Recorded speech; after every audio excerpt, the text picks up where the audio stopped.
নমস্কাৰ প্ৰিয় বন্ধুসকল, আপোনালোকক ভক্তি জ্ঞান টক্সৰ অন্য এটি ভিডিঅ'ৰ মাজলৈ মই সকলোকে স্বাগতম জনাইছোঁ। এই ধৰাত অসুৰসমূহ সৃষ্টি কেনেকৈ হৈছিল সকলো জানো আহকচোন।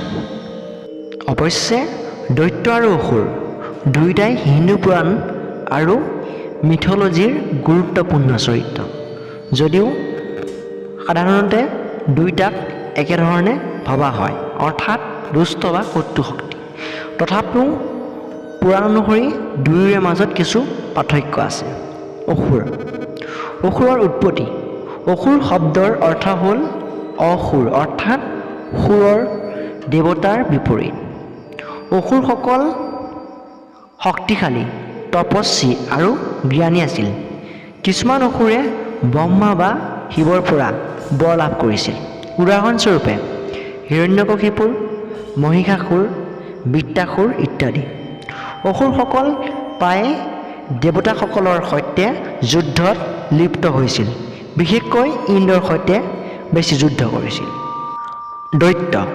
দৈত্যৰ উৎপত্তি হ'ল দিতি নামৰ ৰাক্ষসী কাশ্যপ মুনিৰ পত্নীৰ সন্তান, সেয়েহে তেওঁলোকক দৈত্য বোলা হয়। দিতিৰ ভগ্নী অদিতিৰ সন্তানসকল হ'ল দেৱতা, গতিকে দৈত্য হ'ল অসুৰৰ এটা উপশ্ৰেণী। সকলো দৈত্য অসুৰ, কিন্তু সকলো অসুৰ দৈত্য নহয়। উদাহৰণস্বৰূপে হিৰণ্যকশিপুৰ, হিৰণ্যাক্ষ দুয়ো দিতিৰ পুত্ৰ আছিল। মিথলজিত পৰিৱৰ্তন। প্ৰাচীন বৈদিক যুগত অসুৰ শব্দটো সদ্গুণী বা শক্তিশালী প্ৰাণীৰ বাবে ব্যৱহৃত হৈছিল, যেনে বৰুণক অসুৰ বুলি কোৱা হৈছিল। কিন্তু পৰৱৰ্তী পৌৰাণিক যুগত অসুৰ শব্দটোৰ অৰ্থ ঋণাত্মক হৈ পৰিল, দুষ্ট, অহংকাৰী, দেৱতা বিৰোধী হিচাপে কোৱা হয়। এতিয়া দৈত্যসকল কোন? দৈত্য হ'ল হিন্দু পুৰাণ অনুসৰি দিতি নামৰ এগৰাকী ৰাক্ষসীৰ সন্তান। দিতি আছিল কাশ্যপ মুনিৰ পত্নী আৰু তেওঁৰ ভগ্নী অদিতিৰ সন্তানসকল হ'ল দেৱতাসকল। কাশ্যপ আৰু অদিতি সন্তান হৈছে দেৱতা। কাশ্যপ আৰু দিতিৰ সন্তানসকল হৈছে দৈত্য। গতিকে দৈত্য আৰু দেৱতা দুয়ো ভাই ভনীৰ দৰে, কিন্তু স্বভাৱ আৰু কৰ্মত সম্পূৰ্ণ বিপৰীত হয়। এই দৈত্য আৰু দানৱসকলৰ স্বভাৱ আৰু কাৰ্য কেনেকুৱা আছিল? দৈত্যসকল প্ৰায় অহংকাৰী, শক্তিশালী, তপস্বী আৰু অমৰত্বৰ বাবে সংগ্ৰামী আছিল। বহুতো দৈত্যই ব্ৰহ্মা, শিৱ বা বিষ্ণুৰ পৰা বৰ লাভ কৰিছিল, যেনে কোনো মানুহে মোক ধ্বংস কৰিব নোৱাৰিব আৰু দিনত নোৱাৰিব, ৰাতি মাৰিব নোৱাৰিব, এনেকুৱাকৈ আদি দৈত্যসকলে বৰদান পাইছিল। কিন্তু তেওঁলোকৰ অহংকাৰ আৰু অত্যাচাৰৰ বাবে দেৱতাসকলে ভগৱানৰ সহায় বিচাৰিছিল আৰু ভগৱানে বিভিন্ন ৰূপত অৱতাৰত দৈত্যসকলক ধ্বংস কৰিছিল। প্ৰসিদ্ধ দৈত্যসকলৰ ভিতৰত হিৰণ্যকশিপুৰৰ কথা জানো আহকচোন। হিৰণ্যকশিপুৰ আছিল দিতিৰ পুত্ৰ আৰু হিৰণ্যাক্ষৰ ভায়েক। তেওঁ ব্ৰহ্মাৰ পৰা বৰ লৈছিল।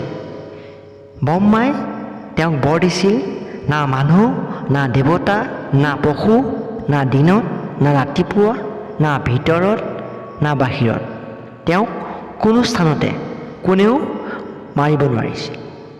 কিন্তু ভগৱানে নৃসিংহ, অৰ্ধ মানুহ আৰু অৰ্ধ সিংহ ৰূপত সন্ধিয়া দিন ৰাতিৰ মাজত দুৱাৰমুখত ভিতৰ বাহিৰৰ মাজত কোলাত লৈ না মাটি না আকাশ তেওঁক বধ কৰিছিল। তেওঁৰ পুত্ৰ প্ৰহ্লাদ আছিল বিষ্ণুৰ ভক্ত, যাৰ বাবে হিৰণ্যকশিপুৰে তেওঁক নানা ধৰণে হত্যা কৰিব খুজিছিল। হিৰণ্যাক্ষ হৈছে হিৰণ্যকশিপুৰৰ ভাই। পৃথিৱীক পাতাললৈ টানি নিছিল। হিৰণ্যাক্ষক ভগৱান বিষ্ণুৱে বৰাহ অৱতাৰ ধৰি তেওঁক বধ কৰি পৃথিৱীক উদ্ধাৰ কৰিছিল। শুম্ভ আৰু নিশুম্ভ দুই দৈত্য ভাই জগত জয় কৰিব খুজিছিল, কিন্তু দেৱী দুৰ্গাই মা কালী গোসাঁনীৰ ৰূপ ধৰি তেওঁলোক দুয়োকে বধ কৰিছিল। এই কাহিনীটো দেৱী মাহাত্ম্যত বৰ্ণিত হৈ আছে। এতিয়া আমি দৈত্য আৰু ৰাক্ষসৰ মাজত থকা পাৰ্থক্যখিনি জানো আহকচোন। দৈত্যসকল আছিল দিতিৰ সন্তান, প্ৰায় দেৱতাৰ সমকক্ষ শক্তিৰ অধিকাৰী আৰু তপস্বী। ৰাক্ষস পুলস্ত্য বা কশ্যপৰ আন পত্নীৰ যেনে কালকা সন্তান, প্ৰায় নৃশংস মায়াবী যেনে ৰাৱণ আৰু কুম্ভকৰ্ণ। কিন্তু কিছুমান পুৰাণত দৈত্য, দানৱ, ৰাক্ষস এই তিনিওটা শব্দ সমান্তৰালভাৱে ব্যৱহাৰ হৈছে। কিছুমান দৈত্য ভাল আছিল, যেনে প্ৰহ্লাদ, যদিও তেওঁ দৈত্যকুলৰ আছিল কিন্তু ভক্ত আছিল। বলি মহাবলীৰ ৰজা, যাৰ বাবে বিষ্ণুৱে ব্ৰাহ্মণ ৰূপ ধৰিছিল। বলিক অসমতো বলিদেৱ হিচাপে পূজা কৰা হয়। বিশেষকৈ বলিদেৱ পূজা বা বলিদেৱৰ পূজা নামেৰে জনাজাত আছে। বন্ধু-বান্ধৱীসকল, আজি অসুৰসকলৰ বিষয়ে ক'বলগীয়া কথা ইমানেই আছিল, আৰু কিছুমান অসুৰৰ বিষয়ে ক'বলগীয়া আছে। আমি নেক্সট ভিডিঅ'ত বিতংকৈ সেই অসুৰসমূহৰ বিষয়ে ভালকৈ লৈ আহিম। আৰু আমাৰ চেনেলটো যদি প্ৰথমবাৰলৈ চাই আছে, এনেকুৱা জ্ঞানমূলক ভিডিঅ'সমূহ পাই থাকিবলৈ আমাৰ চেনেলটো ছাবস্ক্ৰাইব কৰি ল'ব। জয় শ্ৰীকৃষ্ণ।